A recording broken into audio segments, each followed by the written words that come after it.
Bonjour à tous, je suis Arthur pour Filmora. On se retrouve une nouvelle fois pour le 5e épisode des tutovlogs, mais surtout pour le dernier épisode de notre mini-série. Je vous avais déjà présenté le jump cut, ensuite je vous ai présenté une façon originale de se changer, et comme on dit jamais 203, on se retrouve pour le dernier épisode des 3 transitions pour débutants, où aujourd'hui je vais encore une fois vous présenter une façon originale de vous changer, mais cette fois-ci encore plus simple, et personnellement je la préfère. Vous le voyez peut-être à l'éclairage, mais aujourd'hui on a beaucoup de chance vu qu'il fait extrêmement beau, donc ce serait dommage de ne pas en profiter. C'est parti, venez avec moi. Comme j'ai pu vous le dire, c'est un tuto qui est très simple. Tout ce que vous aurez besoin, c'est d'une caméra stable et si possible d'un micro-cravate, mais c'est pas indispensable, vous verrez après.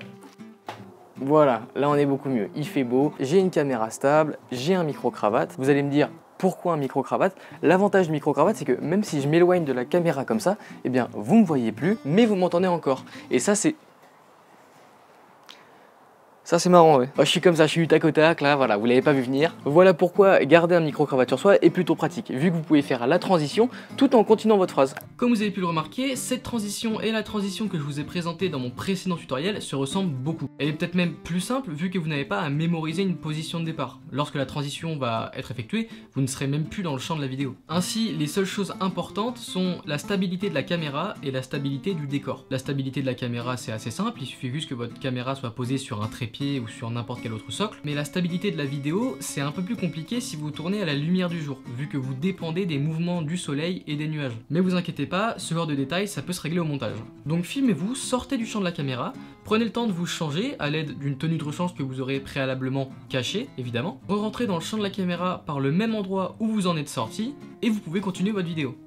Mention spéciale, si vous avez bel et bien un micro-cravate, c'est-à-dire un micro qui va vous suivre pendant que vous marchez, commencez une phrase en sortant du champ, et lorsque vous allez re-rentrer dans le champ, c'est-à-dire après vous êtes changé, eh bien reprenez cette phrase. Et lors du montage, lorsqu'on va couper cette scène, eh bien vous allez entendre une phrase complète en fait, ce qui rajoute vraiment un côté très esthétique à la transition. Une fois qu'on a fait ça, on peut directement passer au montage. Ouvrez Filmora sur votre ordinateur, importez votre rush et placez-le comme d'habitude dans la timeline. Repérez le moment où vous sortez du champ de la caméra, coupez le rush à cet instant précis, et ensuite repérez le moment où vous re-rentrez dans le champ. À cet instant, vous allez aussi couper le rush et vous allez donc avoir une vidéo en 3 étapes. Ce moment intermédiaire, il ne nous intéresse pas, vous pouvez le supprimer. Ensuite, vous pouvez coller les deux autres parties de vidéo entre elles pour n'en faire plus qu'une seule.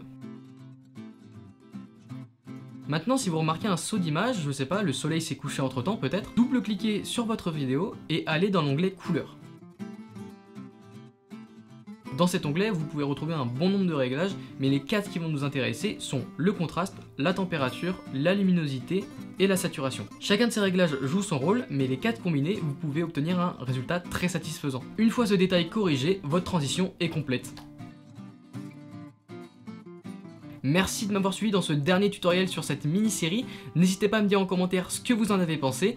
Moi, j'espère vous retrouver au plus vite sur la chaîne de Filmora France. Je vous fais des bisous et je vous souhaite une excellente journée.